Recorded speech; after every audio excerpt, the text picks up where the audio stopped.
अस्सलाम वालेकुम। આમ તો હું વક્તા તો નથી, પરંતુ ગ્રાઉન્ડ લેવલ ઉપર એક કામગીરી કરીએ છીએ અને માણાવદર મુસ્લિમ સમાજ દ્વારા ખૂબ જ સારું આ કાર્યક્રમનું આયોજન કરવામાં આવ્યું છે. કારણ કે વિદ્યાર્થીઓને જે કમી છે એ ફક્ત નોલેજની છે કે હું કઈ દિશામાં આગળ વધું. એને કોઈ મેનેજ કરવાવાળું હોય, કોઈ માર્ગદર્શન આપવાવાળું હોય તો વિદ્યાર્થીઓ ચોક્કસ રીતે આગળ વધે છે.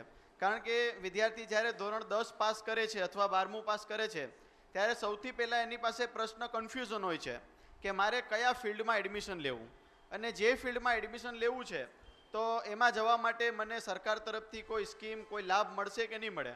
શિક્ષણ બાબતે તો બધા વક્તાઓએ વાત કરી, હું આ શિક્ષણ બાબતમાં હવે વાત નથી કરવાનો, પણ શિક્ષણમાં આપણે કઈ રીતે આગળ વધવું, કયા કયા ફિલ્ડ છે અભ્યાસ કરવા માટે, એમાં સરકાર તરફથી અને ઘણી બધી મુસ્લિમ સંસ્થાઓ છે જે વિદ્યાર્થીઓને સ્કોલરશિપ અને ઘણી બધી ફેસિલિટી આપે છે.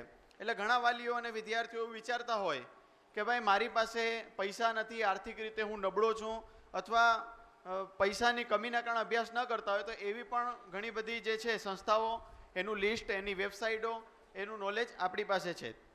જે વિદ્યાર્થીઓએ ધોરણ 10 પાસ કર્યું છે એના માટે સૌથી પહેલું એની પાસે 11-12 જે છે એની અંદર 3 ફિલ્ડ હોય છે. એક સાયન્સ, આર્ટ્સ અને કોમર્સ. વિદ્યાર્થીને ડૉક્ટર બનવું છે, નર્સિંગના ફિલ્ડ છે, ઘણા બધા મેડિકલ લાઇનના ફિલ્ડ છે કે એમાં વિદ્યાર્થીઓ એડમિશન લે. તો અત્યારે આપણે જોઈએ છીએ કે મેડિકલ જે આરોગ્ય વસ્તુ છે એમાં નવી નવી ફેસિલિટીઓ આવી રહી છે. એટલે સાયન્સ ફિલ્ડ પસંદ કર્યા પછી નર્સિંગ છે, અને એ સિવાય મેડિકલ લાઇનના એક્સરે ટેકનિશિયન છે, આવા ઘણા બધા કોર્સિસ છે. આ સિવાય હોટલ મેનેજમેન્ટના કોર્સ છે કે એમાં વિદ્યાર્થીઓ કરીને ટૂંક સમયની અંદર જે છે પોતે આગળ વધી શકે છે.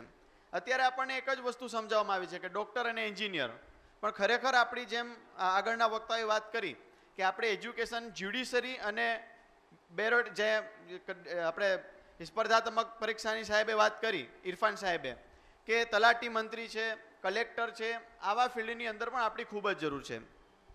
તો ધોરણ 10 પછી સાયન્સ, આર્ટ્સ અને કોમર્સ સિવાય એક જે વસ્તુ છે આઈટીઆઈ. ઘણા વિદ્યાર્થીઓ એવા હોય છે કે જે ટેલેન્ટેડ હોય છે, એને વધારે આર્થિક પરિસ્થિતિ પણ ખૂબ નબળી હોય છે અને બહુ શોર્ટ ટાઈમની અંદર એને સારું એવું પૈસા કમાવા પણ છે.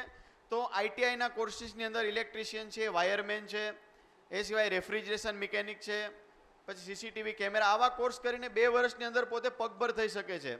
એ સિવાય ધોરણ 10 પછી ડિપ્લોમા, જે ડિપ્લોમા એન્જિનિયરિંગના કોર્સિસ છે કે જે ડિપ્લોમા 3 વર્ષ આપણે પૂરું કરીને ડિગ્રીની અંદર એડમિશન લેવું હોય તો એન્જિનિયરિંગ જે પીજીવીસીએલ છે, જેટકો છે, આવી ઘણી બધી, એ સિવાય ઘણી બધી કંપનીઓ છે કે જે આઈટીઆઈ અને ડિપ્લોમા લોકોને જે પ્રાઇવેટ કંપનીઓમાં પણ મોટા પગાર સાથે જોબ કરી શકીએ છીએ.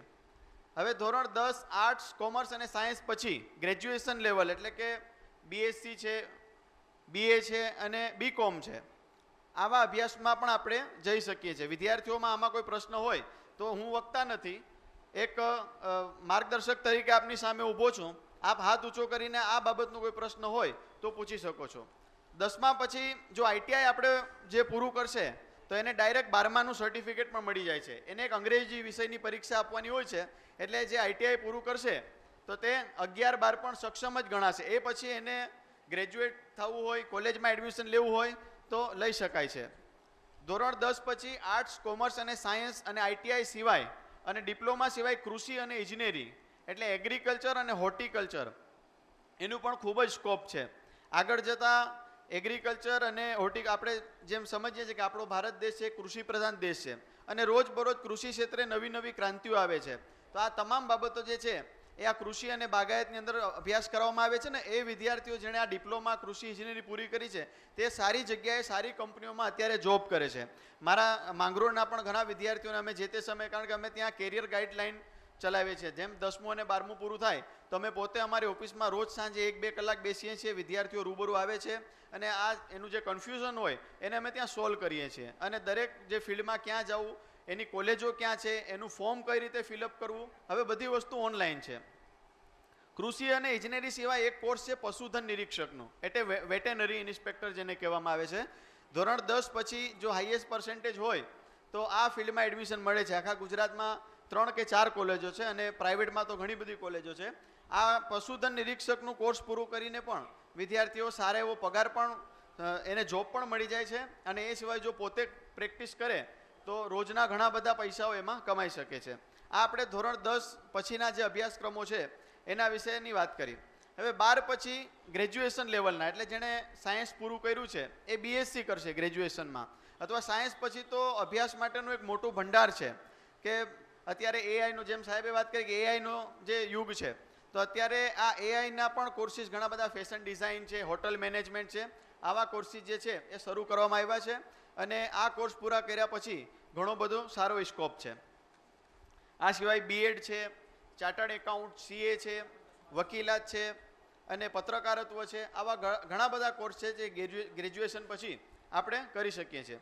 તો એવા વિદ્યાર્થીઓ કે જેને 10 પછી અને 12 પછી શું કરવું છે, કન્ફ્યુઝન છે, તો તેઓ કાર્યક્રમ પછી પણ મળી શકે છે. હવે આપણે વાત કરીએ, ઘણા વિદ્યાર્થીઓના એવા પ્રશ્નો છે કે અમે આર્થિક રીતે ખૂબ જ નબળા છીએ અને આગળ અભ્યાસ માટે કોઈ મદદ નથી, તો એના માટે સરકારશ્રીની ઘણી બધી યોજનાઓ છે કે જે આપણે લઈએ તો હું તમને જે સરકારશ્રી તરફથી મળતી સ્કોલરશિપ અને આપણી જે મુસ્લિમ સંસ્થાઓ છે એ પણ વિદ્યાર્થીઓને, જેમ ઇમ્તિયાઝ સાહેબે આપણાને વાત કરી હતી, ઇરફાન સાહેબે, કે ગિફ્ટેડ ટીસ કરીને એક એક્ઝામ સુરતની પ્રોગ્રેસિવ મુસ્લિમ એજ્યુકેશન ટ્રસ્ટ, કે જે 9માની અંદર બાળક હોય એની એક પરીક્ષા લે છે.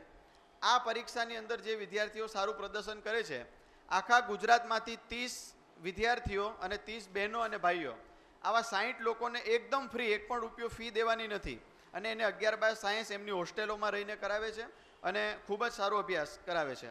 એ સિવાય રહેમાની 13 અને શાહીન ગ્રુપ, આ પણ જે છે એ ખાનગી સંસ્થાઓ છે, મુસ્લિમ સંસ્થાઓ છે, એ પણ આ રીતે પરીક્ષા લે છે. અને જે વિદ્યાર્થીઓના એમાં સારા પર્સન્ટેજ આવે એમને એમની સંસ્થાની અંદર 80% સ્કોલરશિપ આપે છે, 90% આપે છે, કોઈક એવા વિદ્યાર્થીઓને 25-30% આવી સ્કોલરશિપ આપી અને અભ્યાસ કરાવે છે. જે વિદ્યાર્થીઓ 11-12 કોમર્સમાં છે એમને સીએ થવું છે, તો સીએની મોટી ફી છે એ પોતે ભરી શકતા નથી, તો સુરતની એક સંસ્થા છે પીએમઈટી, પ્રોગ્રેસિવ મુસ્લિમ એજ્યુકેશન ટ્રસ્ટ, આ 11-12 કોમર્સના વિદ્યાર્થીઓની પરીક્ષા લે છે અને એ પરીક્ષામાં જેટલા વિદ્યાર્થીઓ પાસ થાય છે તેમને સુરતની અંદર જ જે.કે. શાહ કરીને એક સીએની બહુ મોટી સંસ્થા છે જે સીએ કરાવે છે બાળકોને, તેમની સાથે કોલોબરેશન કરેલું છે અને ત્યાં હોસ્ટેલનો 1 પણ રૂપિયાનો ચાર્જ કે કોઈ પણ ભણતરનો ચાર્જ લીધા વિના ત્યાં અભ્યાસ કરાવે છે. શરૂઆત રાઇટ ટુ એજ્યુકેશન, હું ખાસ આગેવાનોને અને જે ખિદમતના સાથીઓ છે એમને પણ વિનંતી કરું છું કે રાઇટ ટુ એજ્યુકેશન, આરટીઈમાં બાળક જ્યારે 6 વર્ષનું થાય ત્યારે તેમને આરટીઈમાં એડમિશન મળતું હોય છે.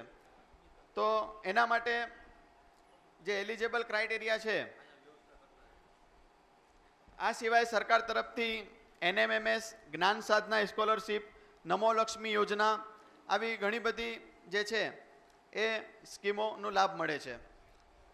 મુસ્લિમ સંસ્થાઓ જે છે, Islamic development bank, Gujarat minority finance corporation, આવી સંસ્થાઓ પણ મુસ્લિમ બાળકોને સ્કોલરશિપ આપે છે. તો તમામ વિદ્યાર્થીઓને મારી વાલીઓને નમ્ર વિનંતી છે કે તેઓ આર્થિક પરિસ્થિતિ નબળી હોય તો પણ અભ્યાસ કરી શકે છે, અને આ માટે ગમે ત્યારે જરૂર પડે, હું ઇમ્તિયાઝ સાહેબને વિનંતી કરું છું કે જ્યારે જરૂર પડે ત્યારે ગમે ત્યારે સેવાનો મોકો આપશો ત્યારે આપની વચ્ચે ચોક્કસ આવીશું, અને આ તમામ યોજનાઓના લાભ આપણે લઈએ એવી વિનંતી કરું છું. એ સાથે જ હું મારું વક્તવ્ય પૂરું કરું છું.